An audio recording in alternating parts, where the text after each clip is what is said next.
தளபதி வந்து கவர்ச்சி வச்சுலாம் அரசியல ஜெயிக்கல. சினிமால அப்படி ஜெயிக்கலாம் தாண்டி அரசியல அப்படி ஜெயிக்க முடியாது. ஏன்னா மக்கள் வந்து இவ்வளவு நாளா எதிர்பார்த்துக்கிட்டு இருந்தாங்க. எப்படா ஒரு புதுசா ஒரு கட்சி வரும், புதுசா ஒரு தலைவர் வருவாங்க, அவங்களுக்கு வந்து வாய்ப்பு தரவுன்னு சொல்லி எதிர்பார்த்துக்கிட்டு இருந்தாங்க. அதே மாதிரி புதுசா ஒரு கட்சி வச்சு அந்த கட்சியை வந்து ஜெயிக்க வச்சு இந்த மாதிரி வாய்ப்பு தந்தாங்க. இதுதான் உண்மை. உங்க தாத்தா அப்பா வந்து இந்த மாதிரி சினிமால சேர்த்து விட்டாங்க. அங்க வந்து உங்களால ஒன்றும் பண்ண முடியல, யூஸ் பண்ணிக்க தெரியல. சரி, அதை விட்டு அரசியலையும் வந்து சேர்த்து விட்டாங்க. அங்கேயும் உங்களால ஒன்றும் பண்ண முடியல. அந்த வயித்தெரிச்சல வந்து இந்த மாதிரி நீங்க கத்திட்டா இருப்பீங்க. எதுவுமே நடக்கலன்னு சொல்லிட்டீங்க. இந்த ஆட்சியில தான் வந்து இந்த 25 நாள வந்து சிங்கப்பெண் சிறப்பு அதிரடி படைன்னு சொல்லி கொண்டு வந்தாங்க. போலீஸ் பாதுகாப்புல அவ்வளோ நல்லா இருக்குது. எங்க போனாலும் போலீஸ் வந்து நிக்கிறாங்க. இவ்வளவு விஷயங்கள் கொண்டு வந்திருக்கிறாங்க.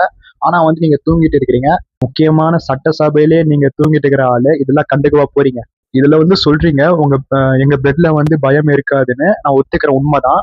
ஏன்னா ரவுடிசம் பண்றதுக்கும் அராஜகம் பண்றதுக்கும் ஒரு கேஸை வந்து மூடி மறைக்கிறதுக்கும் உங்களுக்கு வந்து பயம் கிடையாது மக்கள் மத்தியில. மக்கள் தீர்ப்பு மகேஷன் தீர்ப்பு.